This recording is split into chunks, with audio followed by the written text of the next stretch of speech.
Welcome.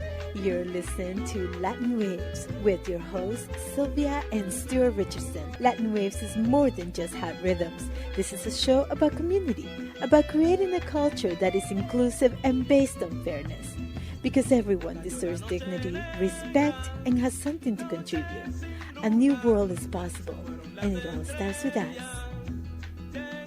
I'm delighted to be joined by Dr. Robert Jensen. He is a prolific author. His latest book, An Inconvenient Apocalypse, is coming out this September. Is co-author with Wes Jackson. Thank you so much for being with us today. Well, Sylvia, it's always great to be on your show. And just a quick note, prolific in this case just means old. I've been around so long. I just kept going. So that's all that means. And to me, prolific means you have a way of making the complicated accessible without making it simplistic. And that's what I love about you. I'm grateful to hear that. There's two reasons for that. One is that I'm not smart enough to make anything too complicated.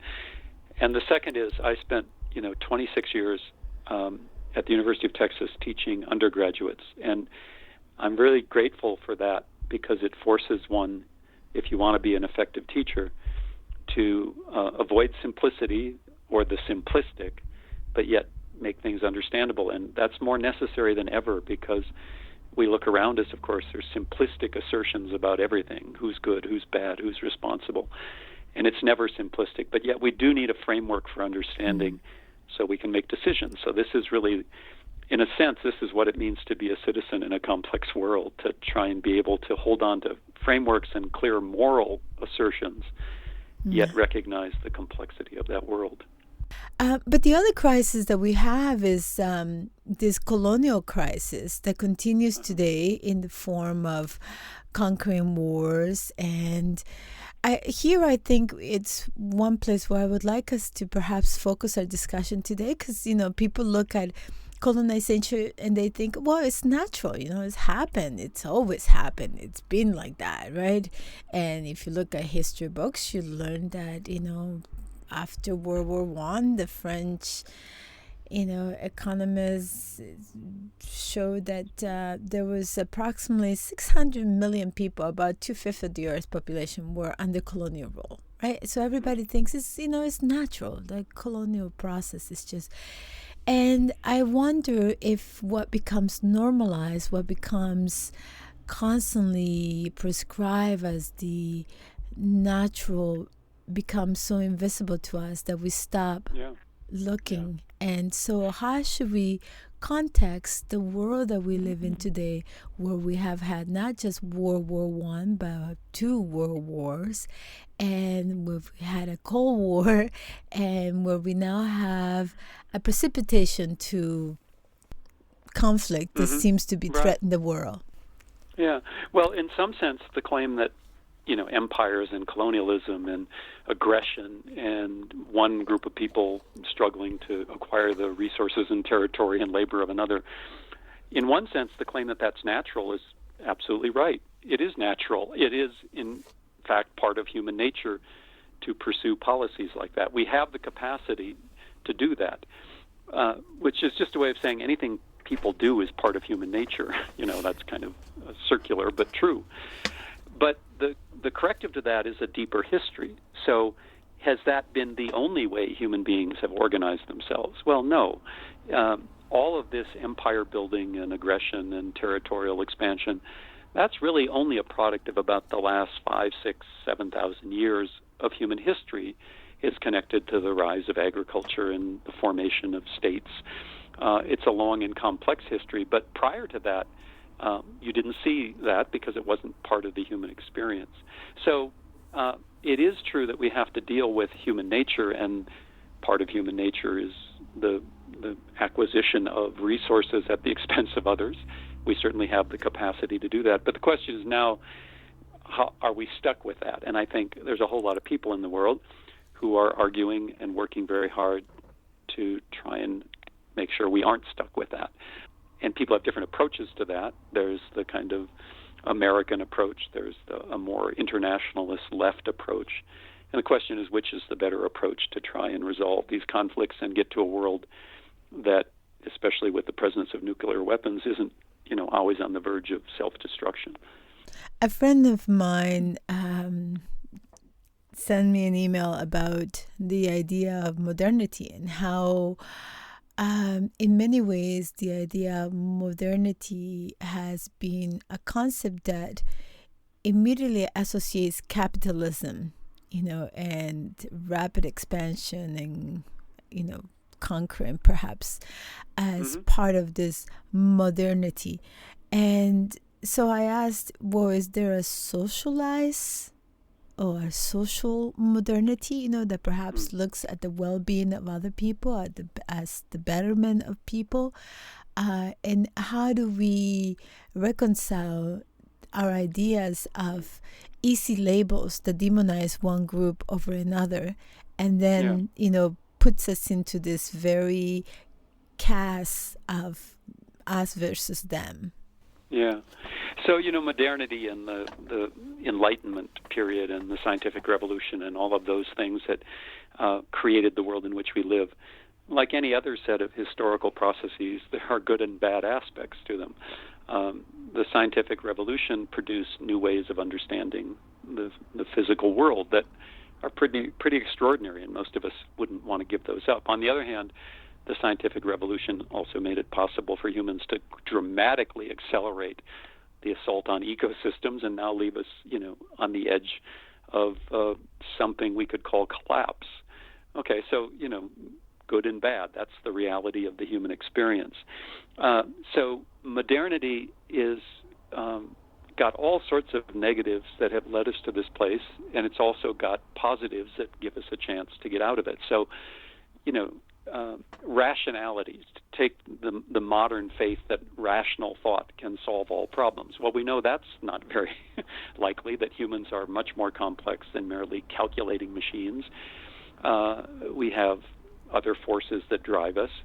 And so we try to use the capacity we have for rationality, using the methods of science, to try and overcome, our more self-destructive instincts. All of this is just, the mess of being human. And who's responsible for all the problems? Well, you can point to individual leaders or people in the moment who are formulating policy and executing policy that's dangerous, that's destructive, that's murderous, right? And you can hold them accountable. But we also want to see these longer processes and how they're not the product of anybody's bad choices. They're the way history worked out. And so I agree, there are people who deserve to be held accountable. But if demonizing people means trying to suggest that there's a unique evil in these people, and if we could only get rid of these people, then everything would be fine, well, that's not going to help very much. And so we have to balance those two things, a kind of fierce commitment to moral principles and a recognition of the complexity of history and how we've got to do more than just get rid of the bad people. If all we had to do was get rid of the bad people, well, that would be hard, because bad people generally have a lot of power. But it would be relatively easy, and of course our struggle is much more difficult. When I look at the world today, I see a war happening in Ukraine, and I see how people immediately get into camps, right? Who's to blame? Right. On one hand, I hear people talking about how this war didn't start now. It started in 2014 with the coup in Ukraine, that took down their president, where many accuse the U.S. and other European countries of being involved in that. Now, from a Latin American perspective, that seems like a really plausible theory, because we've seen the U.S. invade and have many military incursions in Latin America. The other part of that equation is that this is also caused by an EU trying to incorporate Ukraine into the EU monetary, mainly the capitalist version, right, of Western capitalism. And so that also has a kernel of truth in it, right? So sure. How should we look at this conflict? Yeah. Again, we're talking about this complexity. And in this case, the real question is, when does the relevant history begin? Right? So if the relevant history begins a week ago, then Vladimir Putin and the Russian invasion of the Ukraine are very easy to analyze, condemn, and react to. But as you point out, you have to go back further, not only to 2014, when the Ukrainian people rejected, by going out into the streets with nonviolent protests, things we all, tend to support, rejected a president who was, to a large degree, a client of Russia. Right? But you have to go back further to 1989, the fall of the Berlin Wall, the beginning of the disintegration of the Soviet Union, which finally left the world stage in 1991, and the role of NATO. So I don't have any problem condemning Vladimir Putin's invasion. I don't have any problem with the rest of the world marshaling right now mostly economic sanctions to help pressure Russia out, because I side with the Ukrainian people who are the subject of an illegal and immoral invasion.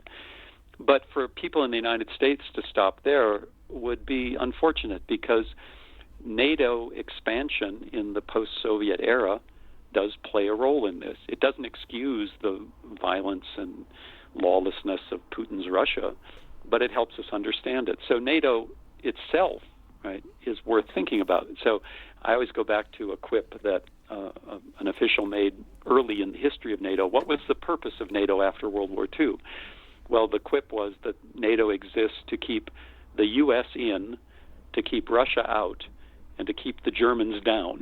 Mm. In other words, the NATO alliance of the United States and the Western European powers was to keep Europe securely in the U.S. camp, to keep them out of a Soviet or more socialist camp, and to deal with the problem of German militarism, which throughout a couple of centuries was a big problem. Okay, well, at the end of the Soviet Union, the stated reason for NATO, which was self-protection against potential Soviet aggression, it evaporated. So what was NATO for? Well, you could make an argument at that point NATO should have been dissolved. Or if it wasn't dissolved, it should have been expanded to a European continent-wide security arrangement. Well, that's not what happened. And the other part of it is economic. The United States wanted to, as we call it, liberalize the Russian economy, which means open it up to investment. And as a result of the choices that the U.S. and much of Europe made, we got a Russian economy that was liberalized in a way that really didn't benefit the Russian people. It's the rise of what we now call the oligarchs, the people who, got their hands on a substantial part of the Russian economic machine and enriched themselves and made it possible for Vladimir Putin to create the kind of autocratic state he has. Now, that doesn't mean Putin and his cronies aren't responsible, but it means if we want to be serious about trying to solve the problem, we have to understand the origins of the problem. So both, there's a lot of things where I say both things are true. We should reject Putin's invasion of the Ukraine. We should side with the Ukrainian people who are resisting. And we should also ask questions, critical questions, about U.S. foreign policy and economic policy in the post-Soviet era. If we do that, then I think we come to better policy options. One of the ways that you help me to not only engage critically is by honoring, the ways where we get stuck, fundamentalist ways of thinking, right? And in one of your books, you talk about the 4 fundamentalisms, and one of them was this economic of market fundamentalism, and when we hear about liberating or opening markets for investment, it sounds good. It sounds like it's a positive thing. How would you describe, perhaps just briefly, this way of attaching to fundamentalism and attaching and foregoing, right, critical thinking of how it affects us? Right. So, of course, there's a long-standing critique of capitalism that's been around pretty much as long as capitalism has been around. And one aspect of that is to point out that there's a kind of capitalist dogma that says, in its most crude form, that markets are, in a sense, perfect. Whatever people want, markets will provide at the price that's appropriate. And if you believe that, as many right-wing economists right-wing politicians do believe, well, then any government intervention into markets beyond the most basic, like providing currency and laws about banking and things like that, any intervention by the government into the markets is bad because the markets are perfect. Well, the problem is markets aren't perfect, and every economist, even right-wing economists, know that markets are flawed.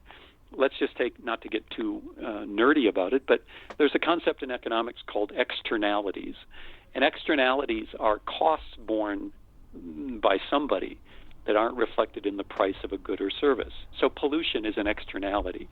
If I sell you my car, Sylvia, well, we don't figure into the sale of that car the effects of the pollution that car spews out. That pollution, the costs of that are borne by other people. Well, externalities are the most basic way in which markets are extremely flawed. Yet there's a kind of right-wing dogma, what many people call a market fundamentalism, right, that ignores what we all know. Well, if you ignore reality, generally you don't get very good policy, and we can see the consequences of that.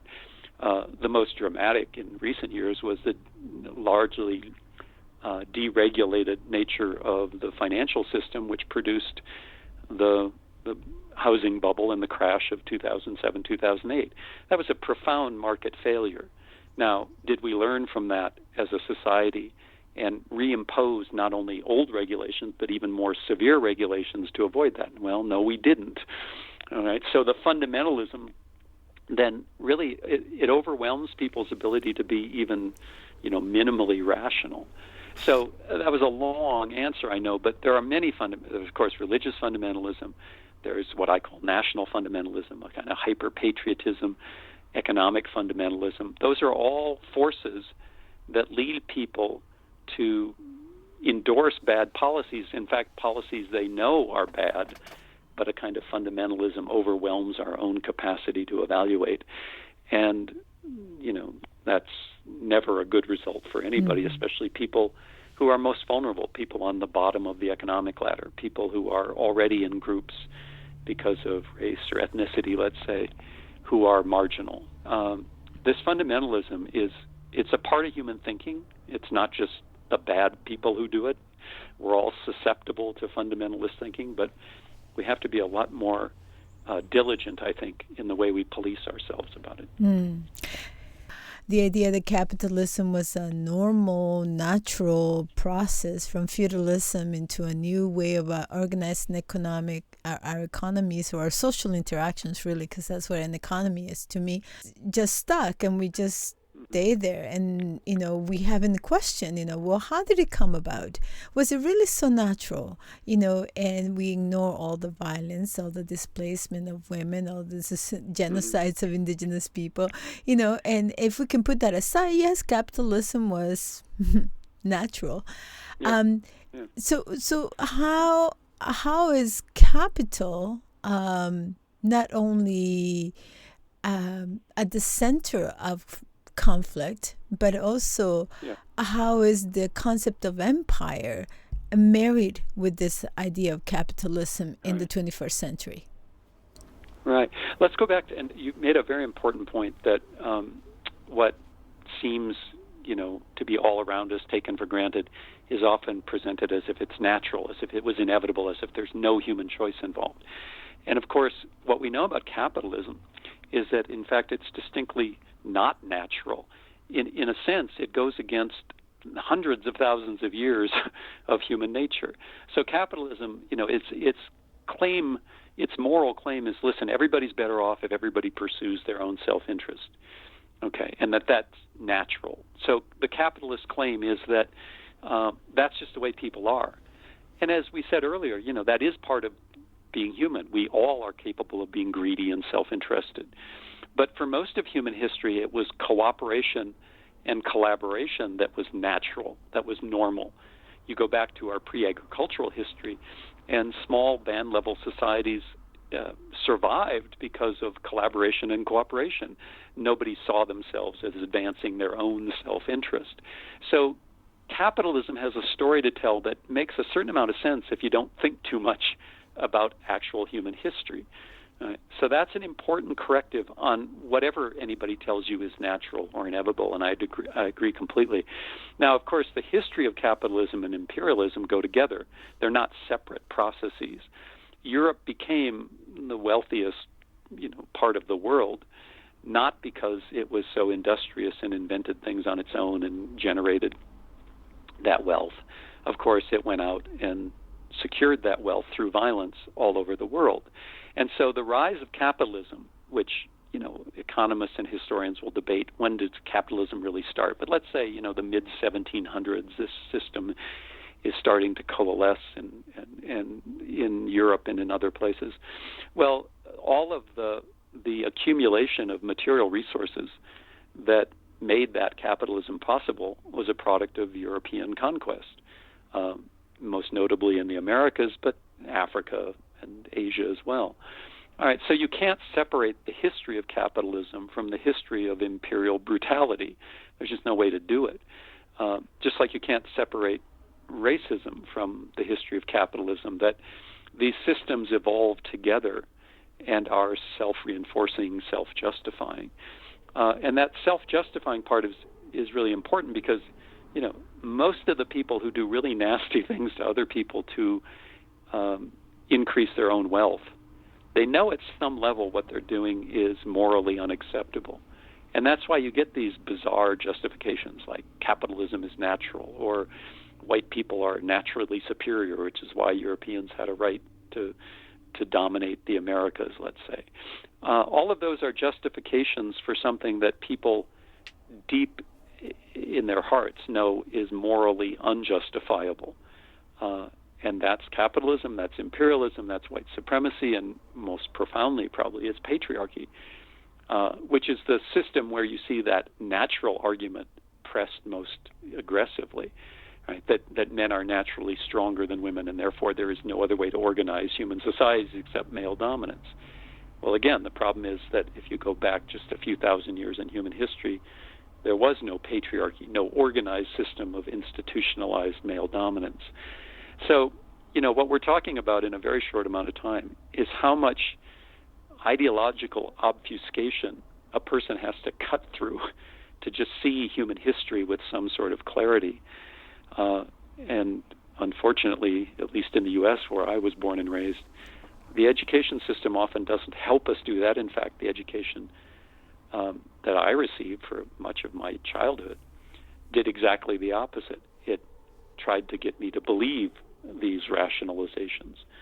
So we're up against a lot, and we haven't even started talking about contemporary political power and the media and all the rest. Yeah. And we haven't even gotten to Instagram yet, because we all know that the core of the problem today is Instagram. I'm joking. That's one of the many crazy aspects of the world we live in. Now that you brought me there, one of the things that I constantly feel compassion for myself and for others is the way that we are socialized, right? Because to me, culture is not something that's fixed. Culture is something that we're constantly co-creating through our actions, through our participations, through our decisions to say yes or no. And it's filled with unspoken rules, right, that are right beneath, the water, if you would. It's like the iceberg, right? You see at the top, you see culture as the language, the dances, the food, but right beneath it, is all these unspoken rules, like what's courtesy, what's our theory of time, our tempo of productivity, work. All of those things are beneath it, right? Our ideas of who belongs, who's an outsider. How do you see the media's role in not only shaping our pro-empire, acceptance or adjustment to empire, and how do we break free? That's a good question, and again, it's complicated. So, I came out of mainstream journalism. I was a newspaper reporter and editor for about a decade at a very low level, not at any prestigious media outlets. But it did give me an insight into how journalists work, and then I went back to study journalism and eventually teach journalism. The critique of contemporary media that comes from the left is very compelling, that they reflect a perspective, and it's the perspective of the dominant power in the culture, which is corporate power for the most part. And that's true. They also reflect a kind of, in my country, in the United States, a kind of hyper-patriotic, pro-U.S. approach to the world. And you see both of those things operating every day. At the same time, mainstream journalists, the working journalists, both the ones I've known in my life and the ones I've studied, they're not out to deceive. They're not out to, sort of cultivate lies. They're trying to do, out of a sense of duty and professional pride, they're trying to do their best job of reporting the facts. So where does that leave us? Well, I can tell you now that if I want to know what's happening in a part of the world, the first stop I make is the New York Times, because the New York Times has the resources and the professionalism that allows me to read dispatches from all over the world with some confidence that the basic facts being presented are probably accurate. Not 100%, everybody errs, right? But I don't read those uncritically. I read that with an understanding that the New York Times represents collectively as an institution a certain point of view, a certain framework of how to understand the world. And so when I was reading, for instance, let's go back to the crucial run-up to the Iraq invasion of 2003, when I was reading American news coverage of that period, I didn't dismiss it all as lies, but I read it very critically because, especially in the post-9/11 era, there was a kind of almost psychotic hyper-patriotism at loose in the United States, and it affected media coverage. So both things are true. You can't trust the media to give you an unfiltered view of the world because there is no such thing as an unfiltered view of the world from anybody. Yet at the same time, professional media in the United States provide a lot of very reliable information. So we're back to this, complexity of life and trying to make sense of it as a citizen who's trying to, do one's job in a democracy by being informed and then trying to influence policy. The reporting on the Ukraine, I think, is an example of this. The U.S. news media is appropriately highlighting the Ukrainian resistance to an illegal and immoral Russian invasion. That's true, and that reporting is very useful as you're trying to understand what's happening there. But at the same time, much of that history we've already talked about post-World War II U.S. domination of the world scene and the aggressive nature of NATO. Most of that is, at best, a kind of footnote, which leaves people unable to see the big picture. And so that's not to just plug your radio show, but that's why shows like this are so important, because these kind of conversations can happen in a way they don't tend to happen in the mainstream. And so when people, who have a limited information diet, who either don't have the time or the knowledge to go forward and collect a wider variety of views, when they adopt the line they see in the media, well, that's not surprising. Happens all the time. It's a form of social control when the media doesn't have that larger, more expansive, more historically grounded assessment of contemporary events. Thank you so much for that. Yeah. How can people access your book? Well, if you just put my name, Robert Jensen, into a search engine, you can find on my homepage not only information about the books, but articles that are available for free. Fabulous. Thank you. Thank you for listening to Latin Waves. Latin Waves is an independently produced syndicated radio program made available for free to campus and community radios, and also to the world at latinwavesmedia.com. Please visit the website to hear previous shows, hear about upcoming events, and consider becoming a member for as little as $1 per month.